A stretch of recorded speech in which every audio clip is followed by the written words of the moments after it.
because I want to stick with the wisdom theme for this morning, but also because, as you'll hear in this short little passage from Proverbs chapter 25, there is some wisdom that underlies what we. So Proverbs 7. Do not put yourself forward in the king's presence, or stand in the place of the great. For it is better to be told, come up here, than to be put lower in the presence of a noble. Wisdom, part of the Jewish tradition. And now, move ahead to the Gospel of Luke. Midway through the Gospel, chapter 14, we begin with verse 1, which introduces the scene, and then verses 7 to 14. On one occasion, when Jesus was going to the house of a leader of the Pharisees to eat a meal on the Sabbath, they were watching him closely. That is, the group of Pharisees that had been invited to this meal. When he noticed how the guests chose the places of honor, he told them a parable. When you are invited by someone to a wedding banquet, do not sit down at the place of honor, in case someone more distinguished than you has been invited by your host, and the host may come to you and say, this person is your place. And then in disgrace, you would start to take the lowest place. But when you are invited, go and sit down at the lowest place, so that when your host comes, he may say to you, friend, move up, move here, move up higher. Then you will be honored in the presence of all who sit at the table with you. For those who exalt themselves will be humbled, and those who humble themselves will be exalted. He also said to the one who had invited him, when you give a luncheon or a dinner, do not invite your friends or your brothers or your relatives or rich neighbors, in case they may invite you in return, and you would be repaid. But when you give a banquet, invite the poor, the crippled, the lame, and the blind, and you will be blessed, because they cannot repay you, for you will be repaid at the resurrection of the righteous. Jesus was many things in his earthly life among us, but one of those things, he was a Jewish teacher of wisdom. He was raised in the Jewish tradition of the Hebrew Bible.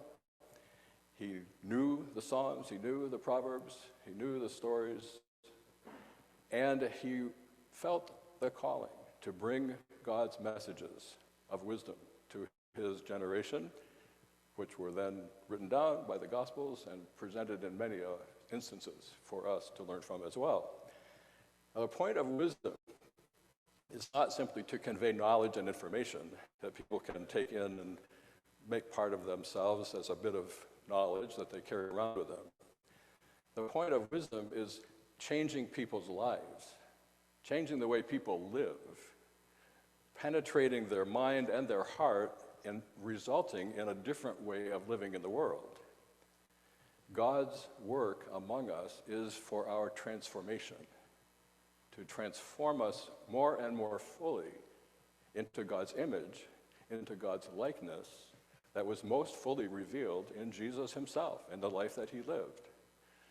So the opportunity to hear wisdom and to take it in is an opportunity to be transformed, to be changed, to become more Christ-filled and more Christ-like in our living. Jesus was raised in a culture in which honor was the highest value. To be brought honor, to be brought praise, to be brought esteem, to be held up as a positive example, this was the highest possible value in that culture of the Judeo-Roman world, of the Greek-Roman world of that era, of that time.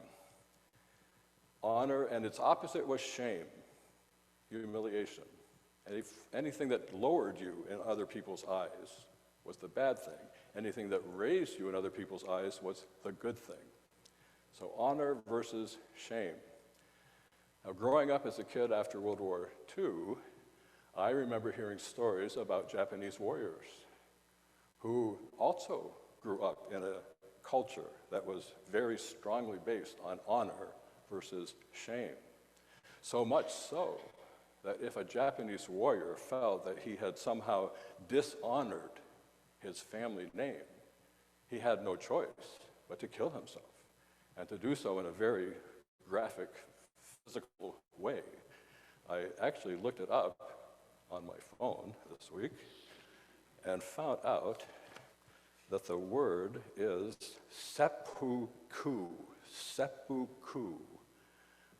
which we called harikari, disemboweling oneself with one's own sword.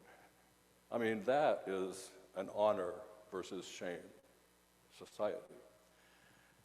In comparison, I didn't think that we in America were so completely caught up in a culture that's based on honor and shame. But then again, it's really pretty much deeply embedded in us as well. I read a horribly sad story a few years back in which a police raid went bad in the town of Detroit, and I've lived in Detroit. Detroit, the police raided a home. It was one of those no-knock warrants. They came in, guns blazing, people were killed. It turned out it was the wrong address. They were looking for a man who had committed a murder. The man who had committed the murder before the day of the murder had showed up on a little dinky motorbike, perhaps a moped or something little. Showed up on a street where the friends of his had gathered, and unfortunately for him, one of the other young men made a smirk. He didn't say a word, he just smirked in seeing this other man ride up on this tiny little moped. The moped rider took that smirk as a sign of disrespect, a sign of shame, of humiliation. And in response, he killed the other young man. And in response to the murder, the police showed up and killed some more people, but at the wrong house. Then I thought about, I've heard recently about honor killings, mostly in the Middle East, in cultures which are so based on honor versus shame that if a woman is violated, they don't necessarily go after the man that did the violating. They kill the woman because of the shame that has been brought to their family.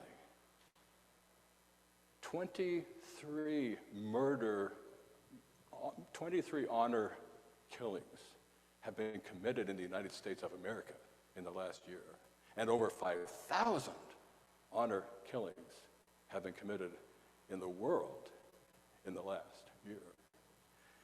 So don't tell me we don't live with a lot of intense awareness of pride versus shame, of honor versus humility. And what is Jesus' message? Jesus' message is he turns everything upside down and inside out. He says, don't look for the places of honor, but humble yourself. Take the lowest place. Those who exalt themselves will be humbled. Those who humble themselves will be exalted. So what does that mean in our lives? How do we realize the degree to which we are controlled by our pride, our sense of our honor, of how people think about us, how people view us, whether people respect us, whether people like us, whether we're meeting the goals and the expectations that our culture is placing upon us. Now again, growing up in the 50s and 60s, our society had become very consumer-oriented, very materialistic.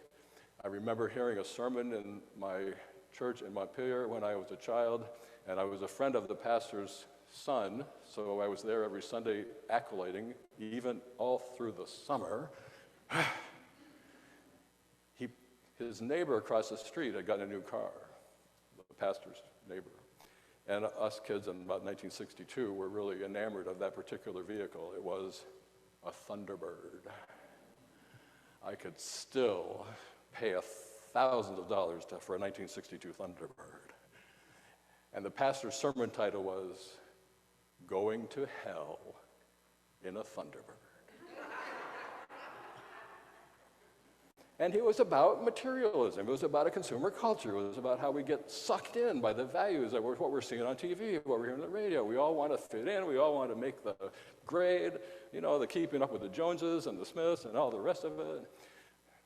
I have 3 younger brothers. I'm the oldest. There's Charlie, Mark, and John.